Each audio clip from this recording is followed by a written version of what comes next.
Salve, salve galera, Giba na área no Conceito Vestibulares para esse aulão aberto aí para vocês acompanharem, fazendo a preparação de vocês aí para o Enem. E antes de abrirmos a nossa aula de hoje e falar sobre a temática envolvida, eu quero fazer um convite para vocês. Não deixe de se inscrever aqui no canal do Conceito Vestibulares no YouTube para acompanhar o material que a gente vem divulgando e preparando aqui para vocês com todo carinho. E também nos acompanhe lá no Instagram, nos siga lá no Instagram, acompanhe lá as nossas postagens, também feitas com muito amor e carinho aí para ajudar vocês nessa jornada rumo à vaga de vocês no ensino superior aí, na preparação para o Enem e para os vestibulares da vida. Então, hoje o que eu vou trazer de temática para vocês? Justamente vacinas, pessoal. E quando a gente fala de vacina, a gente está falando de um assunto que é extremamente recorrente no Enem. Então é um assunto que sempre aparece no Enem. Apareceu em 2009, apareceu em 2010, ou em 2011 e assim por diante. Sempre aparece uma questãozinha ali falando sobre vacina. Então hoje eu trago para vocês essa temática. E quando a gente fala de vacina, nós vamos fazer uma retomada histórica, vamos falar desse cara aqui, o Edward Jenner. O Edward Jenner, em 14 de maio de 1796, ele fez um experimento que hoje, se a gente for analisar mais friamente, tem alguns problemas éticos aí envolvidos. O que ele fez? Ele pegou um menino de 8 anos de idade, o James Phipps, e inoculou nele pústulas, pus, de pessoas que tinham um tipo de varíola oriunda da vaca.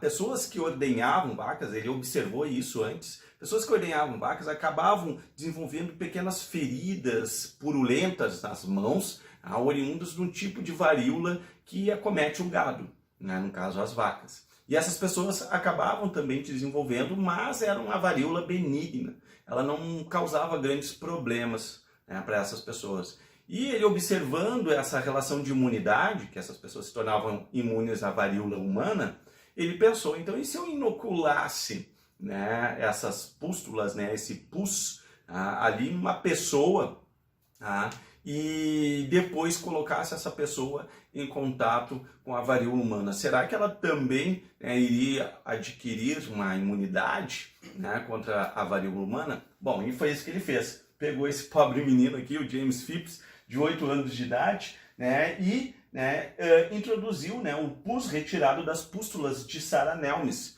que era uma mulher que trabalhava na ordenha de vacas, retirando vacas, e tinha essas pústulas com pus. Ele contraiu a infecção, só que essa infecção foi benigna. Em questão de 10 dias ele já estava curado, saiu as feridas da varíola, como era esperado, mas em questão de 10 dias ele já estava legal. Então o que ele fez? Não terminou aí o experimento.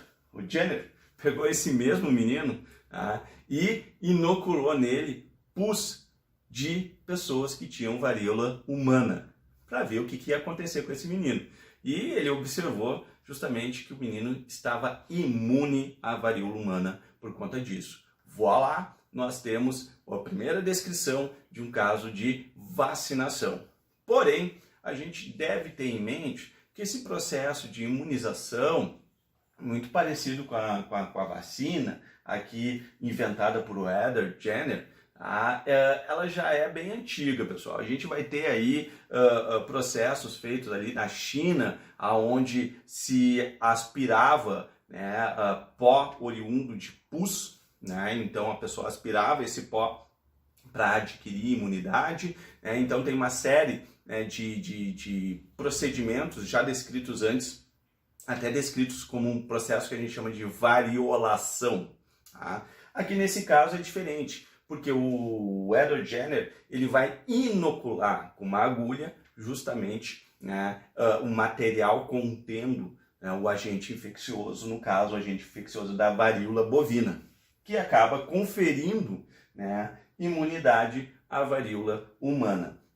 O menino então não adoeceu por conta disso, e temos aí a descoberta da vacina, que tem uma escultura ali no acervo da casa de Oswaldo Cruz, onde o Jenner está vacinando o filho. Então veja que o menino parece que não está muito afim de receber essa vacina, né? E ela era, né, bem agressiva, por assim dizer, não era algo muito trivial, como a gente costuma observar, não tinha a presença do Zé Gotinha ali.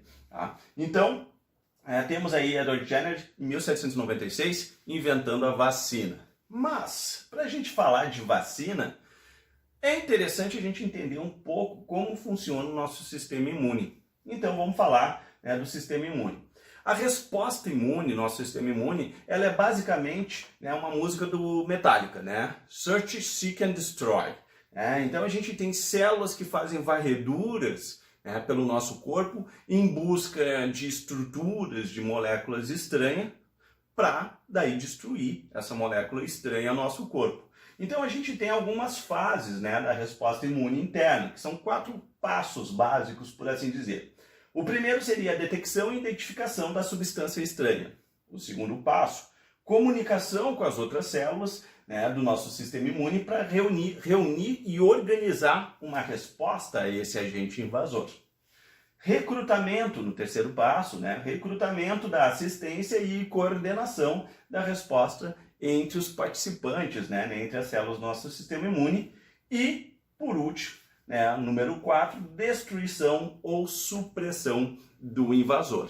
Então são os 4 passos básicos do nosso sistema imune. Então ele está sempre vasculhando, nós temos sempre células vasculhando todo o nosso corpo, analisando, literalmente fazendo um cara-crachá com cada tipo molecular que ela encontra pelo caminho, verificando se pertence ao nosso corpo ou se é algo estranho a ele.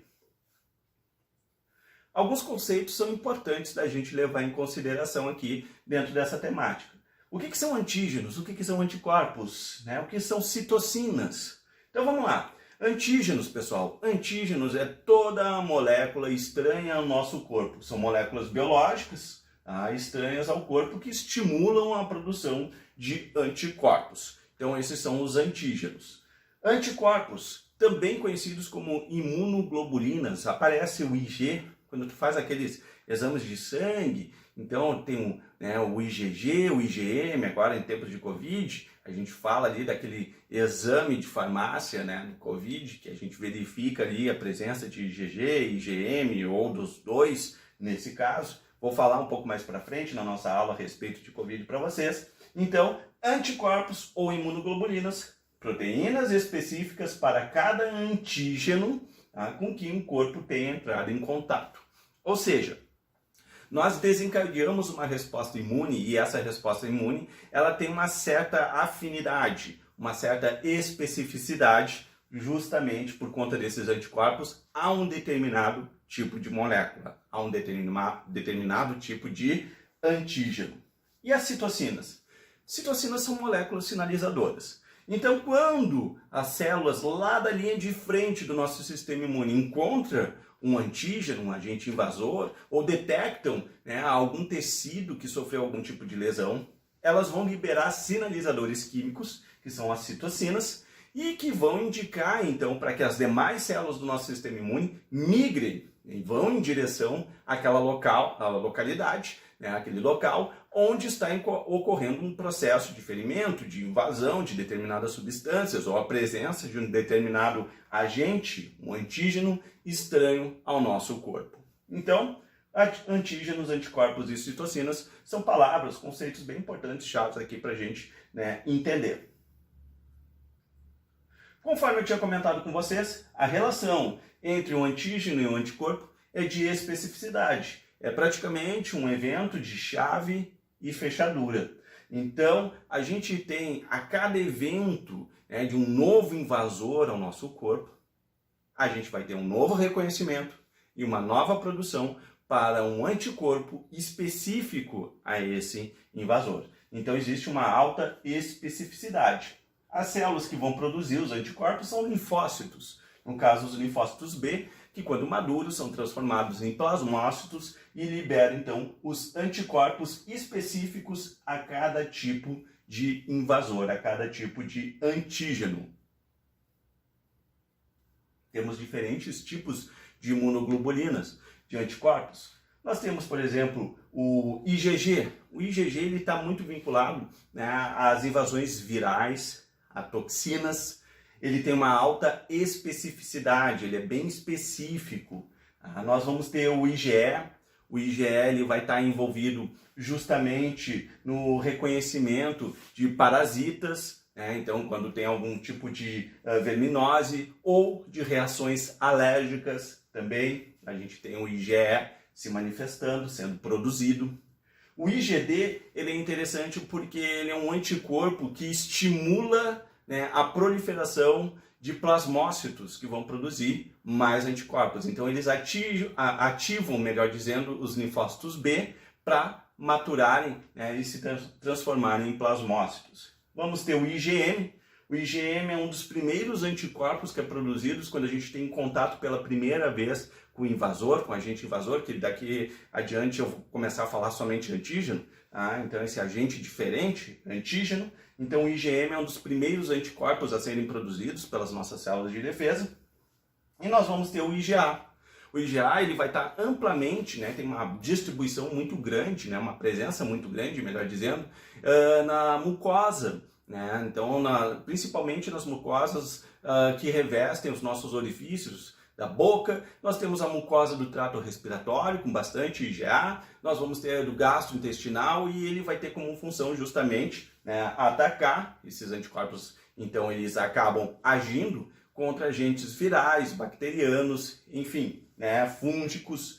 Então temos o IgA que vai estar amplamente, né, a presença dele é muito acentuada nas nossas mucosas. A nossa resposta imune, ela pode então ser dividida em duas grandes áreas, né? A gente pode, de maneira didática, dividir ela dessa maneira. A resposta imune inata e nós vamos ter a adquirida ou adaptativa. Qual a diferença delas? A imunidade inata, ela vai ser generalista e inespecífica. Ou seja, é aquele momento em que tu é invadido, tem um antígeno, presença de algo estranho no teu corpo, e o teu sistema imunológico ele vai lançar armas de tudo que é jeito, né, para cima, né, daquele agente, daquela molécula estranha ao teu corpo. Nesse processo a gente tem duas barreiras, né, duas linhas de frente na nossa imunidade inata. As barreiras físicas e químicas, como a pele mesmo, as mucosas, enzimas digestivas do trato gastrointestinal. E quando, né, esse agente invasor, esse antígeno, ultrapassa, essa barreira física, aí a gente vai ter a ação do nosso sistema imune inato, propriamente dito, com os macrófagos e neutrófilos. Os macrófagos e neutrófilos, essas duas células do nosso sistema imune, elas são as primeiras a entrar em ação, tá? São as primeiras do fronte de ataque e são células fagocitárias, elas fazem fagocitose. Então o que elas vão fazer nesse processo? Vão fagocitar o invasor, a molécula invasora ou a bactéria, vão digerir e vão expor pequenos pedaços desse invasor na superfície da sua membrana plasmática e apresentar aos nossos, as demais células do nosso sistema imune, para que assim elas desenvolvam anticorpos específicos a esse invasor e na próxima vez que tu entrar em contato com esse invasor, tu tenha uma resposta muito mais direcionada, muito mais especializada, muito mais efetiva. E sim, se a gente está falando desse aspecto, nós estamos falando da imunidade adaptativa ou adquirida. Ela é, conforme eu acabei de comentar, especialista. A imunidade adaptativa, ela é oriunda então dessa sensibilização de células especializadas, os nossos linfócitos, quando apresentados esses antígenos. A gente tem duas grandes divisões aqui dentro da imunidade adaptativa, a imunidade celular e a imunidade humoral. A imunidade celular, ela é mediada justamente por células, como o termo já diz, imunidade celular. Quem são essas células? Os nossos linfócitos. Basicamente, principalmente os linfócitos T e células dendríticas.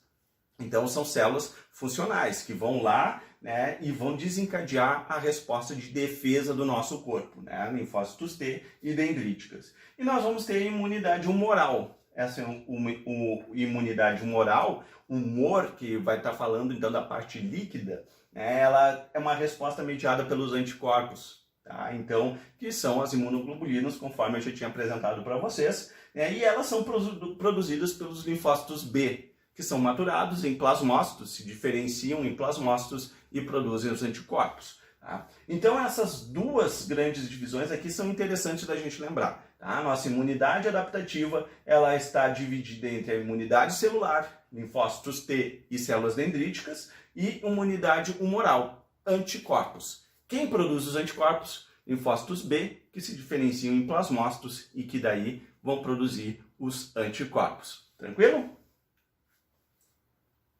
Como é que ocorre, então, a nossa resposta a esse agente invasor?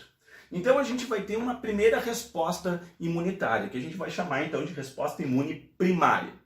Essa resposta imune primária, ela é meio generalista, é aquele negócio. Vai jogando tudo que é armamento em cima do invasor, o que der certo, opa, essa estratégia aqui é o que interessa. Então, tu, né, fixa essa estratégia e depois tu apenas replica, e aí tu tem uma estratégia especializada, né, para esse tipo de antígeno.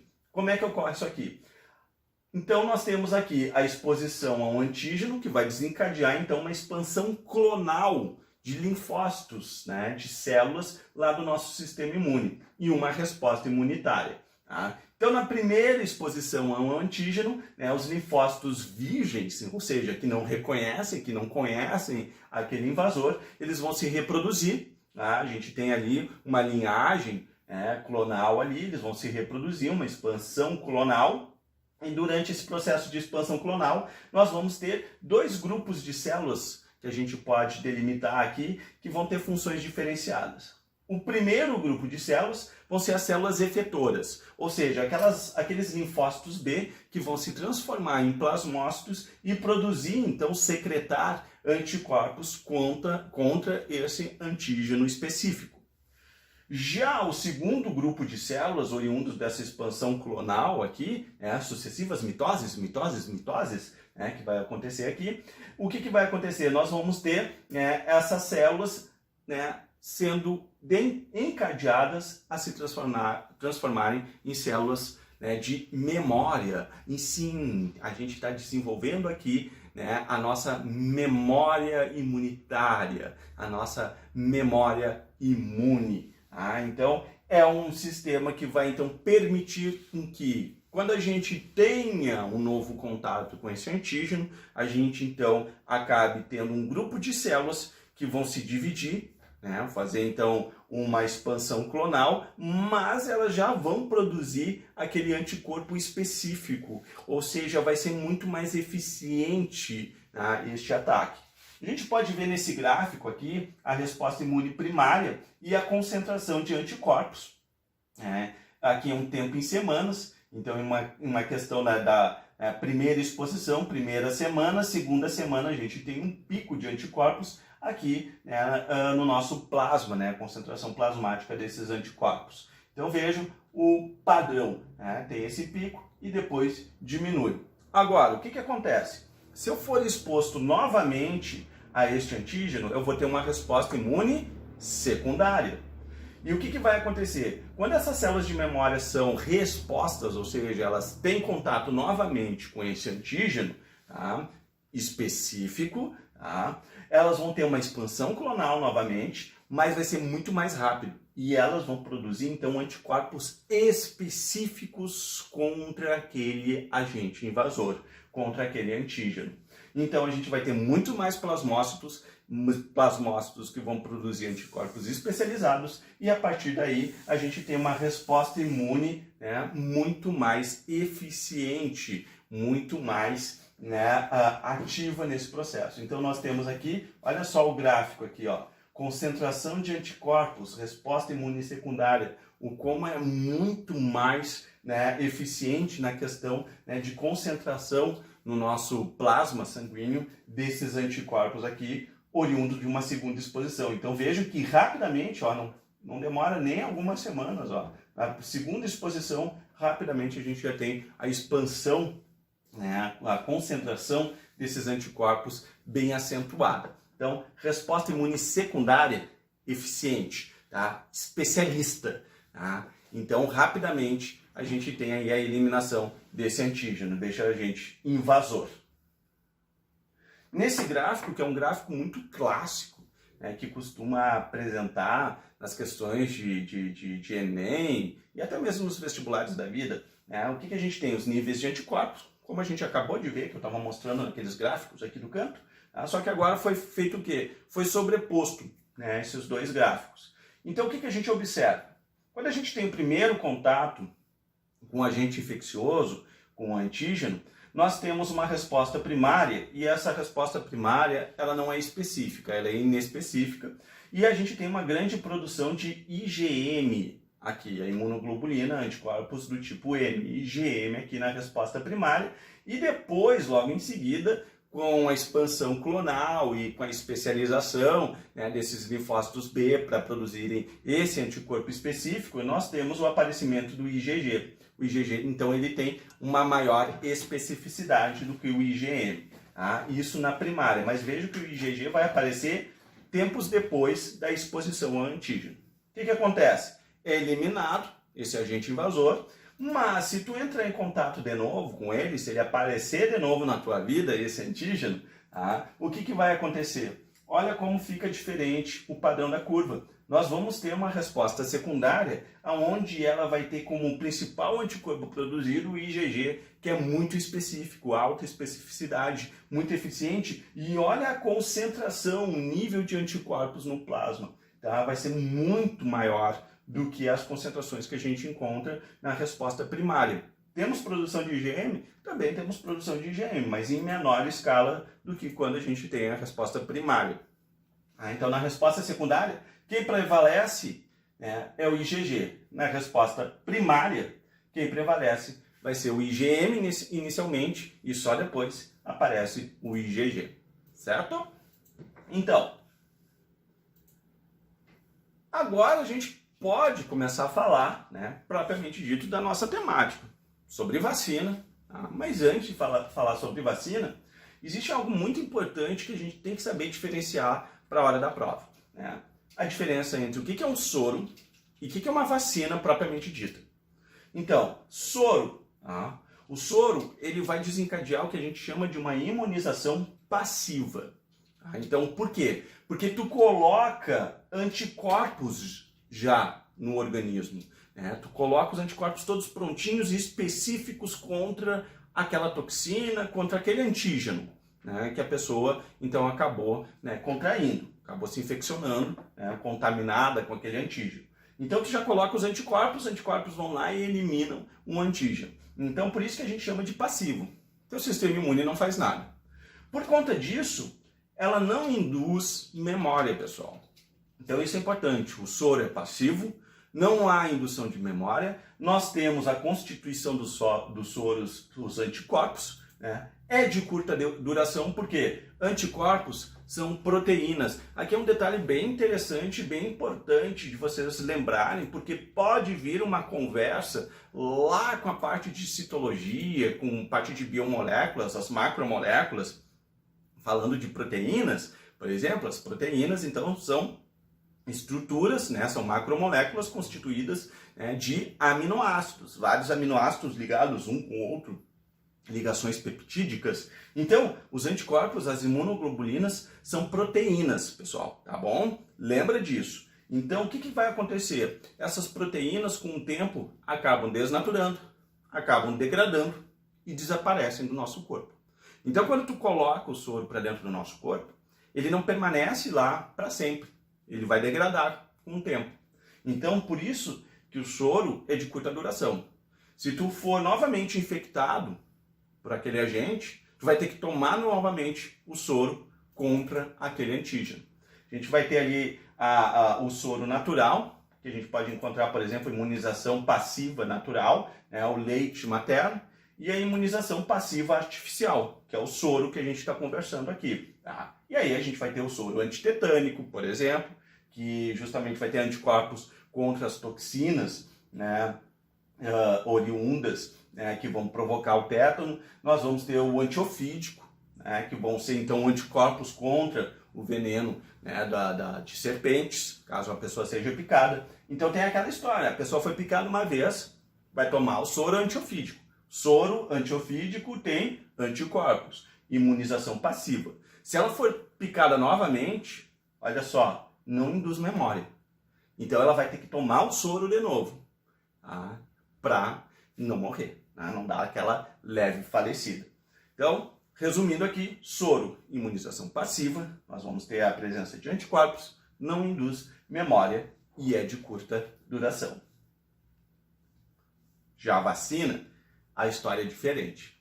A vacina é um tipo de imunização ativa e artificial. E aí a gente vai ter a BCG contra a febre amarela, a vacina da gripe. Esperamos que logo a gente tenha uma vacina contra a Covid. Tá? E o que a gente vai ter aqui como característica? Indução de memória.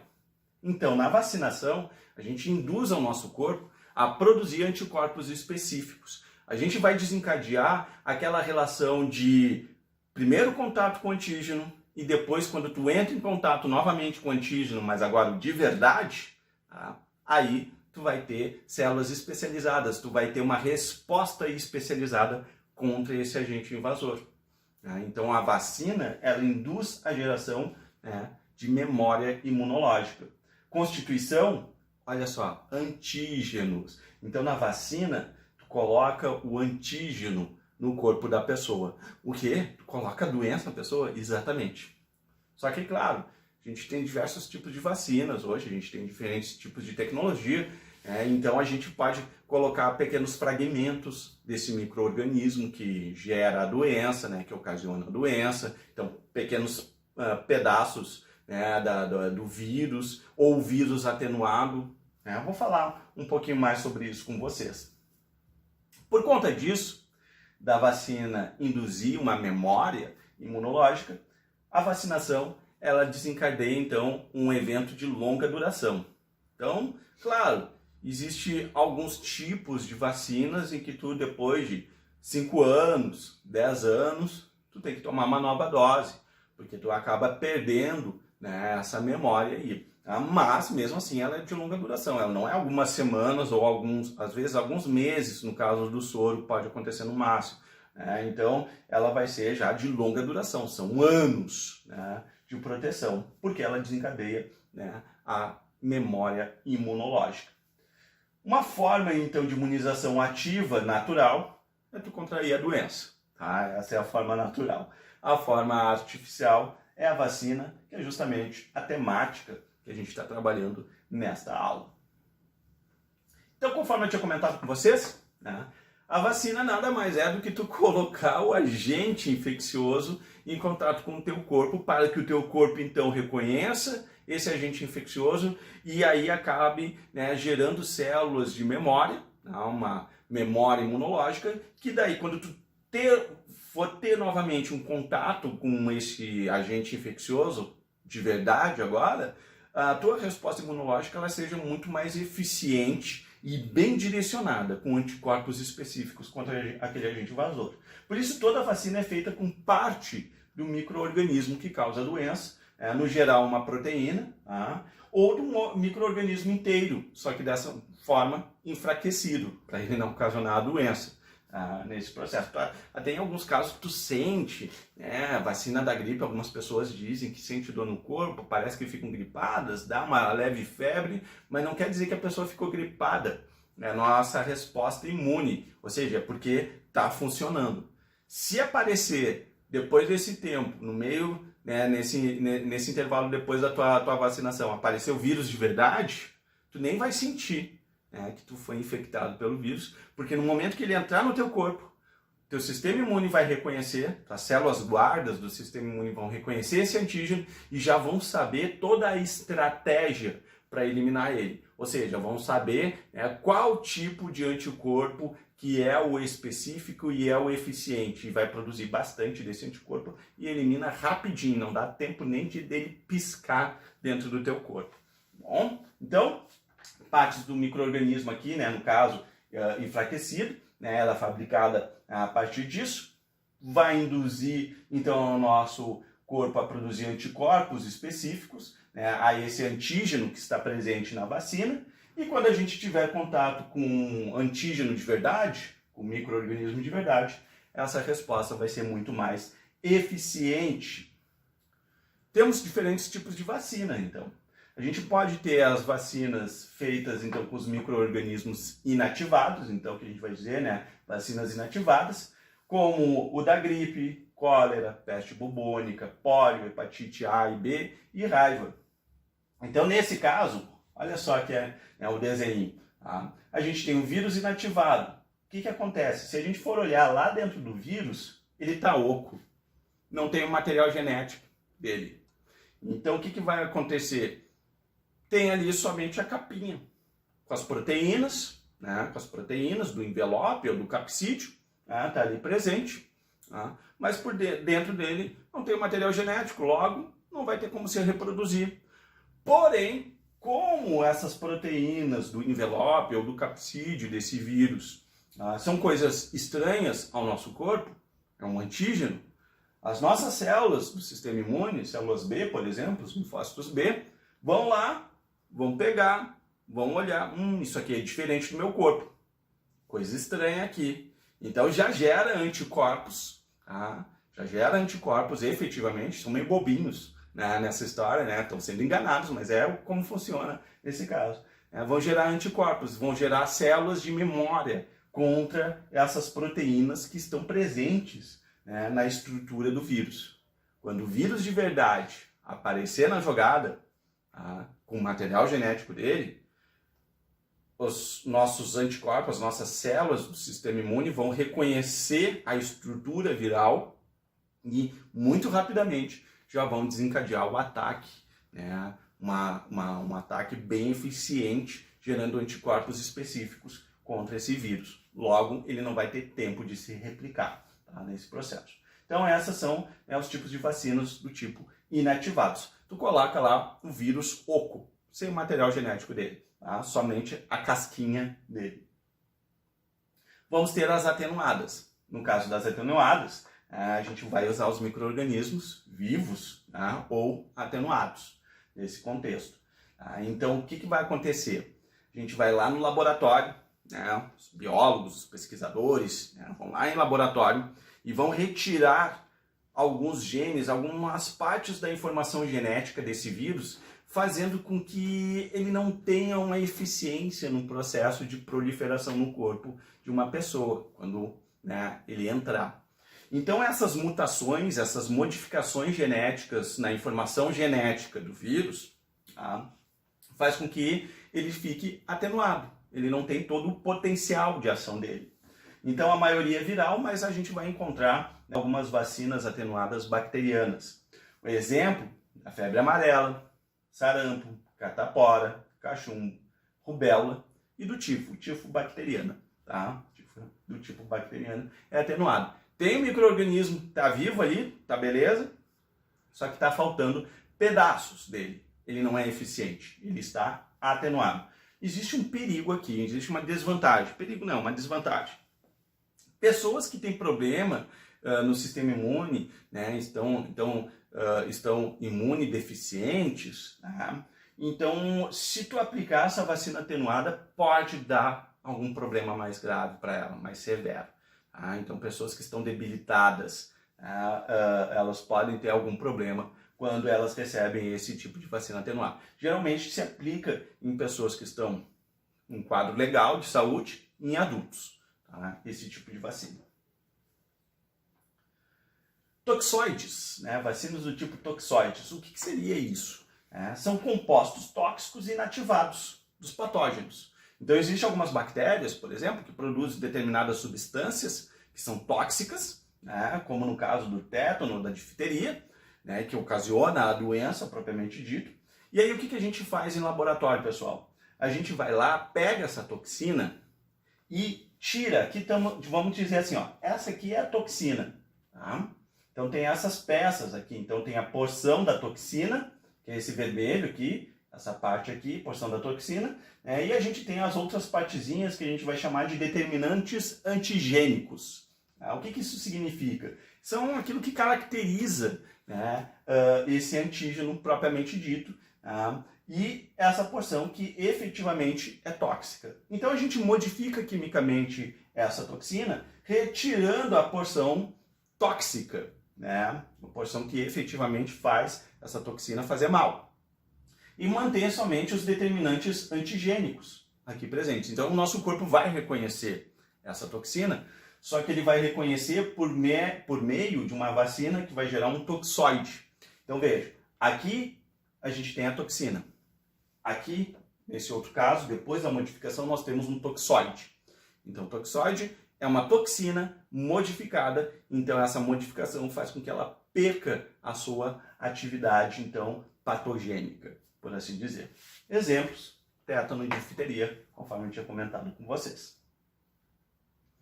Temos vacinas de subunidade. Então, nesse caso, a gente pega fragmentos do patógeno. Então, pega lá um determinado vírus e quebra ele em pequenos pedaços e insere na pessoa. Tá? Ele todo particionado.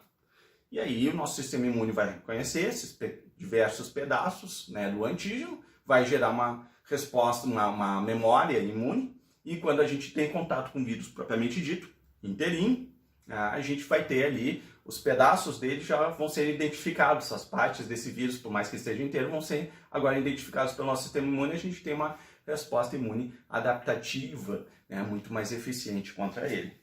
A gente pode também utilizar uma técnica de DNA recombinante, utilizando leveduras. Então, o que seria, nesse caso, a gente insere nessas leveduras genes que vão codificar determinadas partes, olha ali, ó, subunidades, determinadas partes do antígeno. Pode ser um vírus, por exemplo.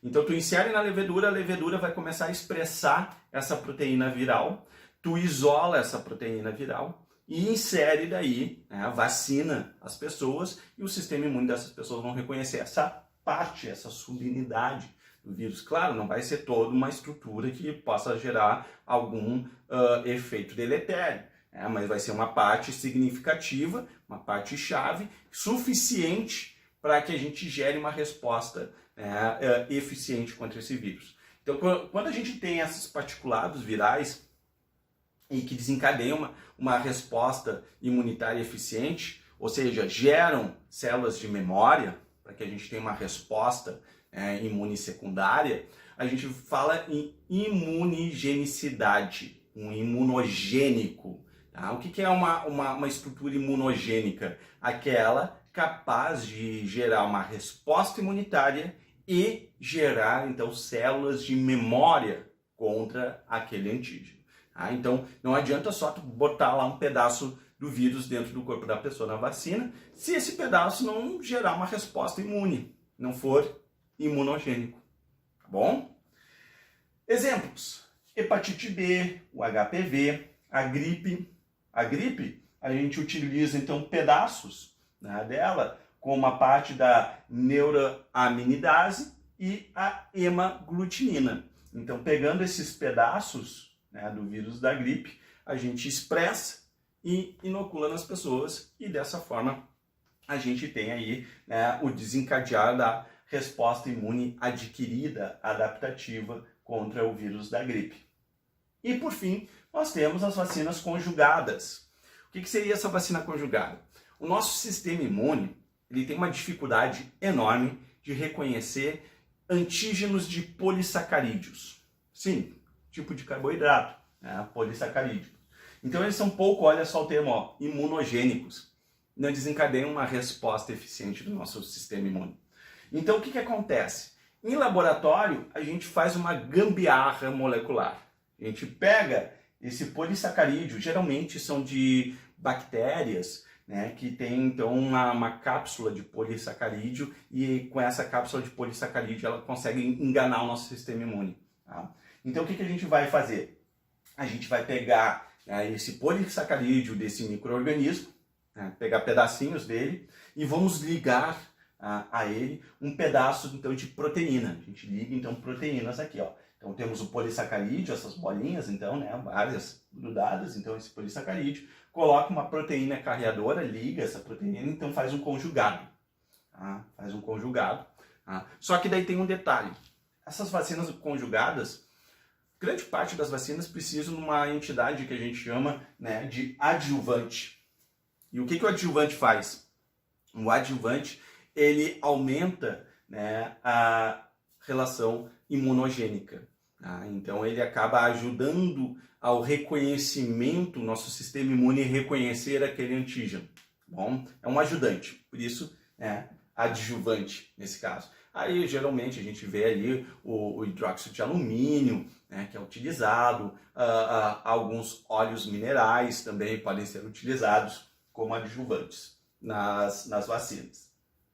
A gente vai fazer então essa vacina a partir desse conjugado, insere na pessoa, o sistema imune agora sim vai reconhecer, né, esse padrão de polissacarídeos, e aí, se tu tiver contato, né, com essa entidade bacteriana que tem esse tipo de polissacarídeo, tu vai desencadear uma resposta imune adaptativa, né, eficiente, especializada para eliminar aquele micro-organismo. Exemplo, do Haemophilus influenzae do tipo B, que ocasiona meningite, né, uma série, né, de infecções, né, severas oriundas desse tipo de micro-organismo. E, né, falando de Covid, né, como é que está, né, essa corrida, né, na busca de uma vacina? Então vejam só que interessante como o mundo está mobilizado. Nós temos 120 projetos ao redor do mundo em andamento para achar uma vacina contra essa entidade aqui, o SARS-CoV-2, que é o vírus responsável por desencadear a doença Covid-19. A gente tem 8 vacinas já que estão em fase de teste em humanos. Tá? Na fase 2 de testes humanos, a gente tem ainda uma terceira fase, que é aplicada então um grande número de pessoas. Tá? Então tem 8 que já estão em fase 2, 4, né, tem uma previsão de sair até o final do ano. Então a gente tem na China, nos Estados Unidos tem 2, uma pela Universidade de Nova York, outra pela empresa Moderna, lá dos Estados Unidos, e nós temos uma do Reino Unido, que é a Universidade de Oxford, que é essa que estão testando aqui em parceria. A da China também estão testando em parceria aqui, né, no Brasil. E essa de Oxford é, digamos assim, a que está mais na frente dessa corrida, tá? Porque a gente já tem a coleta dos dados da aplicação da fase 2 e agora vai ser feito o monitoramento dos resultados oriundos da vacinação dessas pessoas que participaram dessa etapa 2 aí, da fase 2 do desenvolvimento dessa vacina de Oxford. No Brasil, nós também temos projetos, sim, a gente faz projetos, a gente não é utilizado somente cobaia aqui, a gente também tem pesquisa em andamento para desenvolvimento de vacinas. Temos 2 projetos brasileiros, um pela Fiocruz de Minas Gerais, em parceria com a Universidade Federal de Minas Gerais, o Instituto Butantan, o USP, e a Fundação de Medicina de Ribeirão Preto, e a outra, o outro projeto, que é o Instituto do Coração, o INCOR, lá de São Paulo. Tá? Então, sobre o processo, existem diferentes